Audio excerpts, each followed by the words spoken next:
TYT Sports, talking boxing with Robert Exel, the editor-in-chief of boxing.com. Robert, this is a very, very difficult Sunday, to say the least, to many boxing lovers. Many have certainly fallen off the train that is boxing, and their fanship has deteriorated from last night's there's no real way to put it. It was horrific. It was a disgrace to the sport.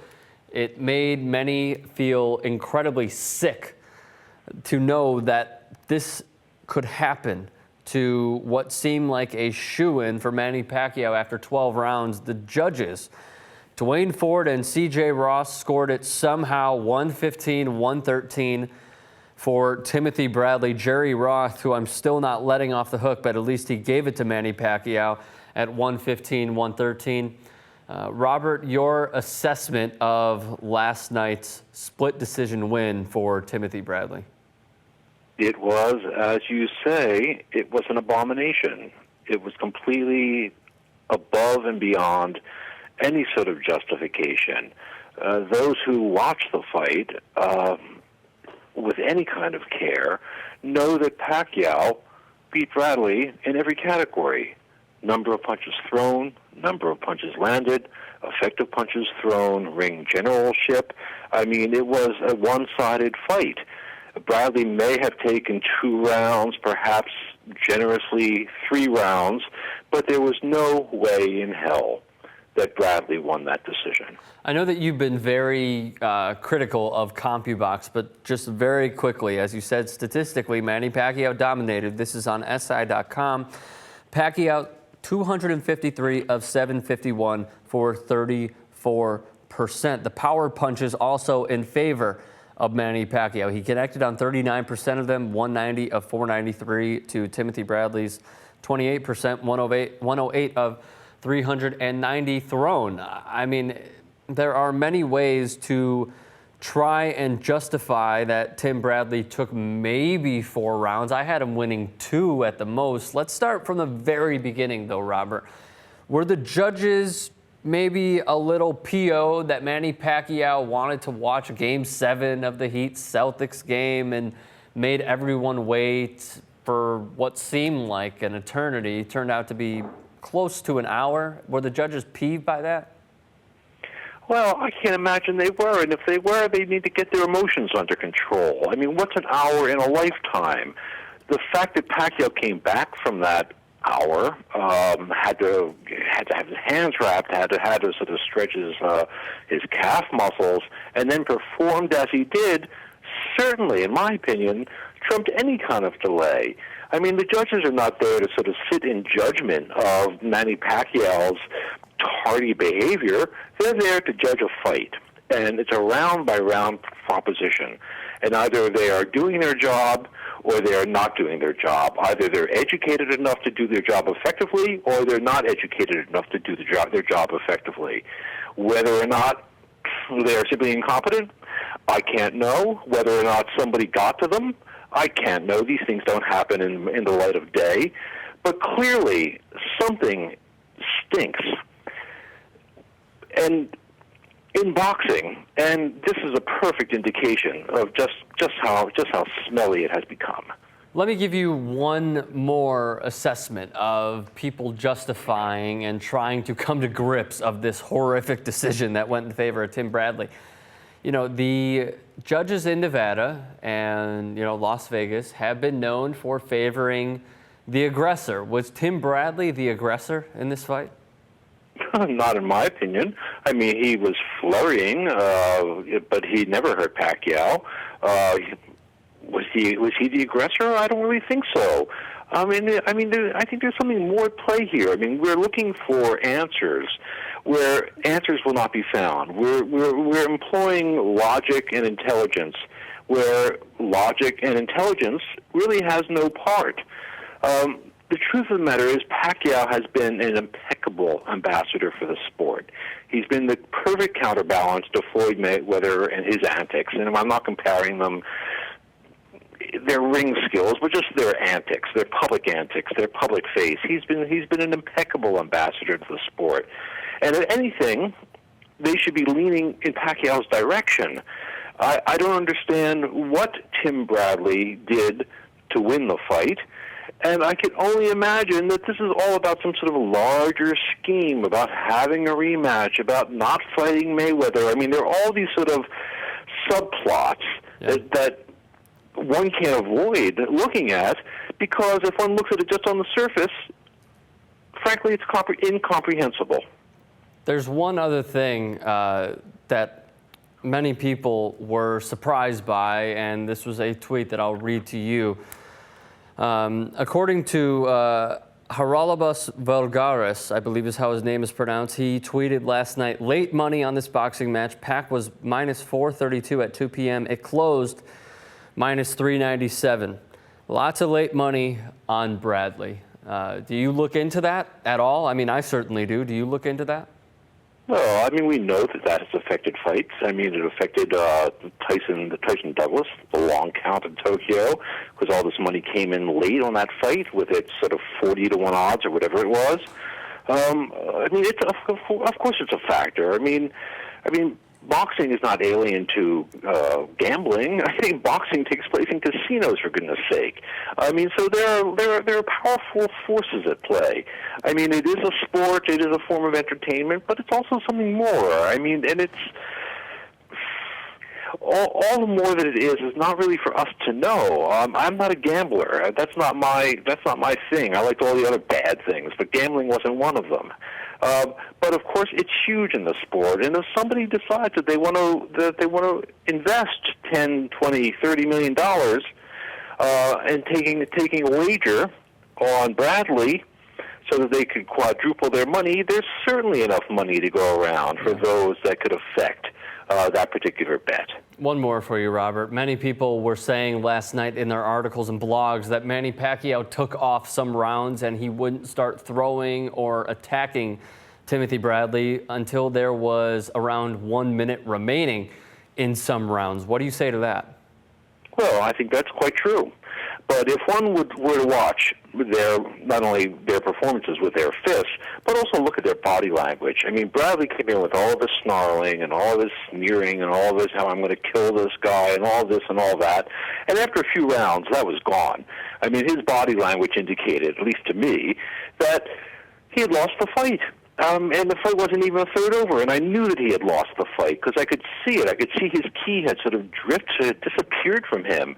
Not his will to win, not his competitive nature, but his ability to win. I could see that it was no longer there. He had lost confidence in his own ability to win, and partly it was because he had tasted Pacquiao's power.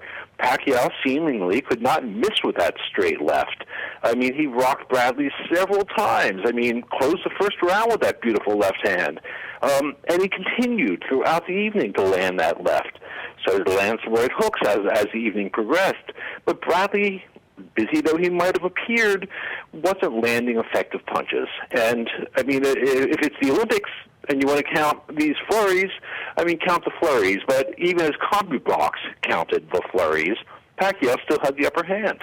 I was thinking by rounds 4, 5, and 6, when you could see that Timothy Bradley's legs were gone. I mean, they were jelly, okay? He was ready to go, and yet Pacquiao did not finish him. However, he completely outboxed him. He completely outclassed him, and as you said, I was going to say, the straight left hand over and over and over again. I don't know what these judges were seeing. I don't know what anyone was watching that could have possibly put it in favor of Timothy Bradley. I mean, we've seen really shitty fights and shitty decisions, I should say, with Tavares Cloud and Gabriel Campillo and Paul Williams and Arislandi Lara. And you know what? Campillo and Lara, they won those fights. I mean, it's easy and simple, very simple to say. And it's sad, I guess is the best way to put it, that Manny Pacquiao has been the face of boxing along with Floyd Mayweather. You could say that one of them is slightly better than the other. That's an argument for another day on the pound-for-pound list. Either way, I mean, 15 victories, 5 championships in 5 weight classes in the span of 7 years is Manny Pacquiao. He has been, again, the face of boxing. He certainly deserves better than this, I would have to think. agree with you 100%. There's nothing I could say to counter that. I agree with you 100%, Rick.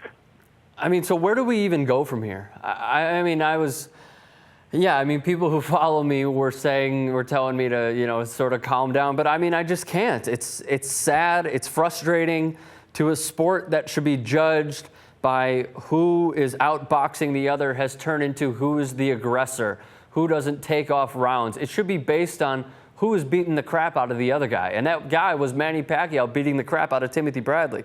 I mean, where do we even go here? How do we even think of Bob Arum in the same light when there's been all of these sorts of flaky, nonsensical decisions that we've seen over and over in the sport? I mean, can the sport even be saved? Well, it's a real question. I mean, one of the things that people are doing is they're writing to the Nevada Commission. They're demanding an explanation. They're demanding their money back. The other thing people can do is not sign on to the rematch, the inevitable rematch between these two guys, which if the powers that be have their way, Pacquiao will win, which will ostensibly set up a big fight with Floyd Mayweather 1.5 or 2 years from now. But who knows? And even though Arum had his fingers in this one, with Campillo and Cloud, it was Don King had his hands in that one. And if you want to go to Abner Maris versus Joseph Agbeko 1, Golden Boy had their hands in that one. I mean, we're dealing with people who really don't care about boxing. They really care only about their own selves, their ambition, their wealth, their purchasing power. I mean, and that's the problem.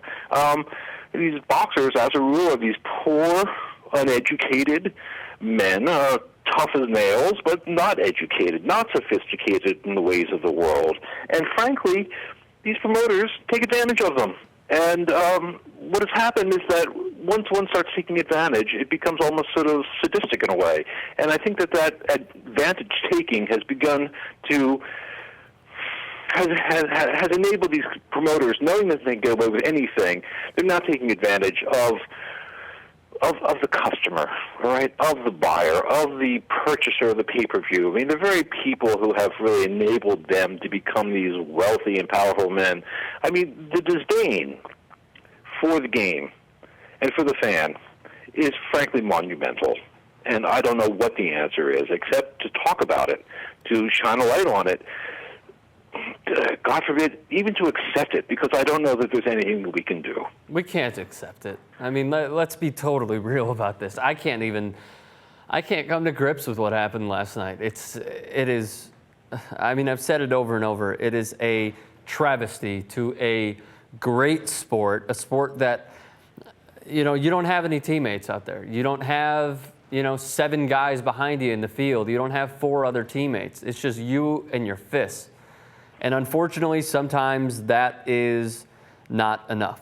I mean, let me ask you a few more questions, Robert. Would you say that a rematch was planned out, I guess you could say? You saw Timothy Bradley tweeted out a photo of like a November 10th rematch, Manny Pacquiao, Timothy Bradley, November 10th, and then you see Pacquiao holding up the big sign next to him. I mean, was it already pre-planned? I mean, help me out here. Well, it would surprise me if it were pre-planned. I mean, the fact that Bradley had spoken about it in advance, I wouldn't surprise. And the fact that neither fighter was particularly surprised by the decision. I mean, that was another indication. I mean, Bradley seemed to have taken it for granted that he had won the fight. Said, I tasted his power. He wasn't as tough as I thought. He took it for granted that he had won the fight. And Pacquiao was so accepting of the verdict, and maybe that's his newfound Christianity, and that he's sort of forgiving and forgetting. But he was so accepting of the fact that he had just been ripped off. It makes me wonder. It makes me wonder if it was not part of a larger plan. Arum is a savvy character. I mean, he's no angel. He's a great businessman. He knows what he's doing. And these fighters, they're getting a lot of money for doing what they're doing. Win, lose, or draw, they're getting a lot of money, especially at this level, huge amounts of money. And I'm not so sure that they're going to bite the hand that feeds them, even if the hand that feeds them tells them to do something that is not altogether straight. So do you think people should boycott what appears to be a November 10th rematch to try to stick it to Bob Arum, the CEO of Top Rank? Both of these fighters belong to Top Rank. Is that the way to prove a point? I don't know. I mean, it's certainly a way to sort of satisfy one's own desire to prove a point, but I don't know if it's going to make much difference. Arum could sell snow cones to Eskimos. People buy the hype. There's a sucker born every minute, to quote whoever that was, P.T. Barnum. I mean, I don't know if this will make any difference. I mean, the show is going to go on, whether we watch it or whether we don't watch it. And I don't suggest lowering our expectations, but I do suggest being realistic. We're dealing with a sport that has been, that's the red light district of sports, to quote Jimmy Cannon, this great sports writer. And that was 30, 40 years ago. It's no less the red light district of sports, except the hookers are now out of the brothels and they're on the street. Last question for you, Robert. I mean, we've been talking off the air and we've been trying to, what seems like, console each other with what occurred last night. But I mean, let me ask you something. I mean, play my life coach for just a moment, and maybe many more people's life coaches as they watch this clip. Where should I go from here? I mean, you may not have the definitive answer, but I'm just asking you. With a sport that clearly doesn't give a damn about me, they don't give a damn about any other people who spent their hard-earned money watching this fight, ordering it on pay-per-view, a sport that has become so corrupt and has zero integrity with every part, literally, of the sport, whether it's the judges, it's the promoters, it's everything in between. I mean, where should I go from here for a person who instills so much time in what I deemed as a great, great sport? Where should I go from here? Well, a lot of people are fleeing boxing, and they're running to MMA, but it's sort of like giving up baseball and starting to cover cricket. I mean, they're really very, very different things. I mean, one of the things we do on boxing.com is we spend a lot of time focused on boxing history, because the history is so rich, and it's like the perfect reflection of what was happening in society at the time. Unfortunately, what happened last night is also a reflection of what is happening in society at this particular time, which is that basically those in power are squeezing all of those who have no power. And we see that with banking, we see that on Wall Street, and unfortunately, we're seeing much of the same thing in boxing. Robert Exel, the editor-in-chief of boxing.com, thank you so much for the time. We'll talk to you soon. Okay, Rick, thank you.